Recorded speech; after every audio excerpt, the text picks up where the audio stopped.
उसकी नजर जो मौजूद तो है पर दिखाई नहीं देती। और कमाल की बात यह है कि दोनों में एक ही लाइन कॉमन है। हाँ, और वो लाइन ही आज की हमारी पूरी चर्चा का केंद्र है। सब तुम्हें देख रहे हैं पर कोई तुम्हें देख नहीं रहा। मैं सच कहूं तो मैं इसी बात पर आकर उलझ गई हूं। ये एक पहेली जैसी लगती है।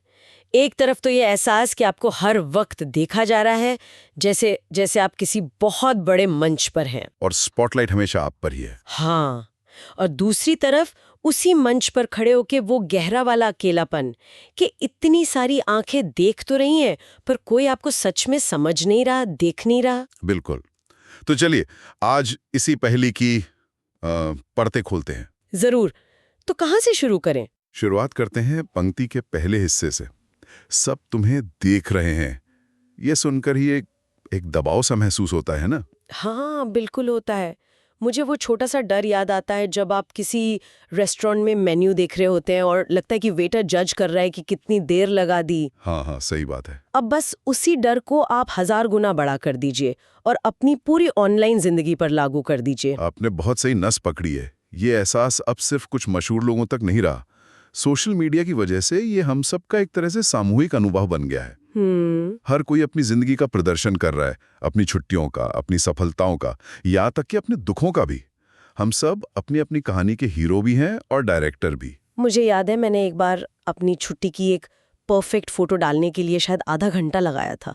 एंगल, लाइटिंग, कैप्शन, सब कुछ। और असलियत क्या थी? असलियत ये थी कि उस वक्त मेरा सामान खो गया था और मैं बहुत परेशान थी। लेकिन उस तस्वीर को देखकर कोई ये अंदाजा भी नहीं लगा सकता था। और यही आज की सच्चाई है। हम सब दूसरों की जिंदगी की हाईलाइट रील देख रहे हैं और उसकी तुलना अपनी जिंदगी के बिहाइंड द सीन से कर रहे हैं। और यहीं पर जो पहला स्रोत है, जो दिख रहा है, उसी की छिपी हुई नजर, वो बहुत सटीक बैठता है। मतलब देखने वाले भी वही लोग हैं जिन्हें देखा जा रहा है। अच्छा, मतलब ये ऊपर से कोई भगवान की नजर नहीं है? नहीं, ये एक दूसरे पर हमारी अपनी निगरानी है। दोस्त, रिश्तेदार, सहकर्मी और हजारों अजनबी सब एक दूसरे को देख भी रहे हैं और खुद को दिखा भी रहे हैं। लेकिन यहाँ एक सवाल उठता है, क्या ये देखना वाकई में देखना है या सिर्फ एक तरह की स्क्रोलिंग है जहां हम तस्वीरों पर कुछ सेकंड रुकते हैं और फिर आगे बढ़ जाते हैं? यही तो इस विरोधाभास का केंद्र है। ये देखना बहुत बहुत सतही है। ये एक इंसान को उसकी पूरी गहराई में नहीं देखता, बस उसके बाहरी खोल को देखता है। उसकी शक्ल, उसकी नौकरी, उसका ऑनलाइन व्यक्तित्व। बिल्कुल।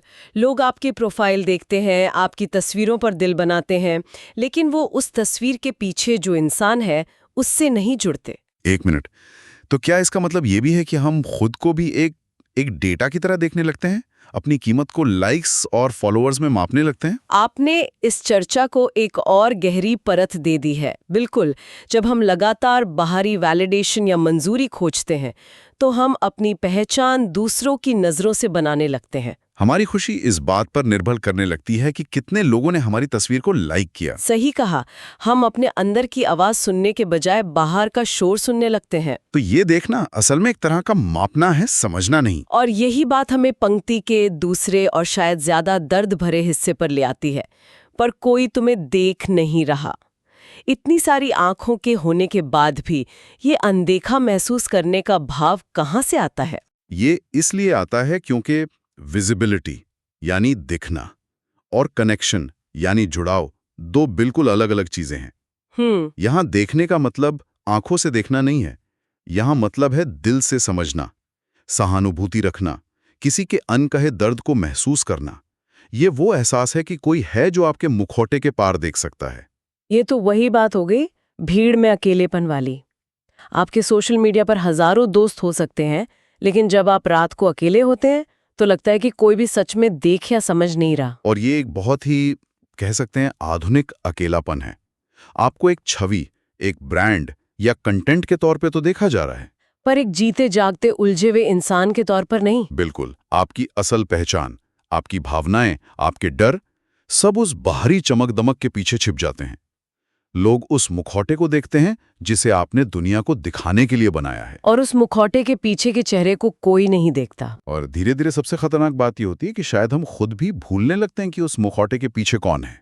लेकिन क्या इसका कोई सकारात्मक पहलू भी नहीं हो सकता? मतलब ये जानते हुए कि लोग देख रहे हैं, शायद हम ज्यादा जिम्मेदार बनते हैं, समाज में बेहतर व्यवहार करने की कोशिश करते हैं। आपका सवाल बहुत जरूरी है और इसका जवाब सीधा हाँ या नहीं में नहीं है। हाँ, कुछ हद तक सामाजिक दबाव हमें जिम्मेदार बना सकता है। हम पब्लिक में कचरा फेंकने से बचते हैं क्योंकि कोई देख रहा है। सही बात है। लेकिन हमें ये भी देखना होगा कि इस जिम्मेदारी की प्रेरणा क्या है। क्या वो सच में समाज की भलाई की भावना है या पकड़े जाने और शर्मिंदा होने का डर? जब हमारे अच्छे काम भी दूसरों की तालियों के लिए होने लगें तो वो असली नहीं रह जाते, वो प्रदर्शन बन जाते हैं। और प्रदर्शन कभी भी गहरे मानवीय जुड़ाव की जगह नहीं ले सकता। तो ये हमारे सामाजिक जीवन का विरोधाभास है। हम दिखने के लिए बेताब है लेकिन समझे जाने में असफल। और यहाँ तक तो बात ठीक है, समझ आती है, पर जब दूसरा सोर्स आता है तो मामला और भी गहरा हो जाता है। और यहीं से इस पंक्ति का मतलब पूरी तरह बदल जाता है। जब यही पंक्ति the hidden gauge of the unseen presence यानी अनदेखी मौजूदगी की छिपी हुई नजर से आती है तो इसका अर्थ सामाजिक से बढ़कर कुछ और हो जाता है, दार्शनिक, अस्तित्व संबंधी हो जाता है। अनदेखी मौजूदगी ये क्या हो सकती है? मेरे दिमाग में तो सबसे पहले ईश्वर या कोई ब्रह्मांडीय शक्ति आती है जो सब कुछ देख रही है। ये एक बहुत पुरानी और शक्तिशाली व्याख्या है।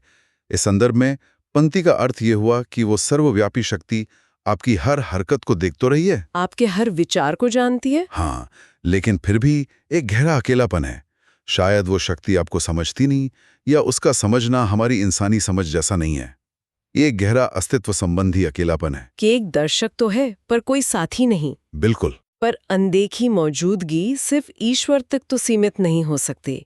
ये समाज के वो अलिखित नियम भी तो हो सकते हैं, वो दबाव जो हमें दिखाई नहीं देते पर हम उन्हें हर पल महसूस करते हैं। सही कहा।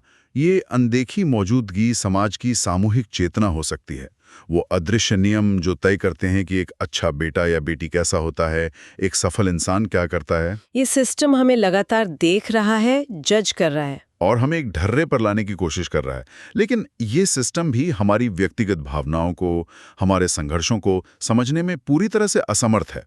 वो हमें एक नागरिक, एक उपभोक्ता, एक कर्मचारी के रूप में देखता है, लेकिन एक व्यक्ति के रूप में नहीं। और आज के डिजिटल युग में एक और बहुत शक्तिशाली अनदेखी मौजूदगी है जिससे हम बच ही नहीं सकते। तकनीक, एल्गोरिदम। और शायद आज के समय में ये सबसे जरूरी व्याख्या है। गूगल, फेसबुक, अमेज़न, नेटफ्लिक्स के एल्गोरिदम्स हमें लगातार 24 घंटे देख रहे हैं। वो जानते हैं कि हम क्या खरीदते हैं, हम कहाँ जाते हैं, हमें क्या पसंद है। उन्हें सब पता है।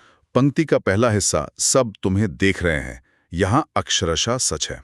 आपकी डिजिटल परछाई शायद आपसे भी ज्यादा आपको जानती है। लेकिन फिर वही दूसरा हिस्सा, पर कोई तुम्हें देख नहीं रहा। और यहीं पर इसका असली डर छिपा है। एल्गोरिदम एक ऐसे लाइब्रेरियन की तरह है जो ये तो जानता है कि आपने कौन कौन सी किताबें ली, पर ये नहीं जानता कि किस किताब ने आपको रुला दिया या किसकी कहानी ने आपकी जिंदगी बदल दी।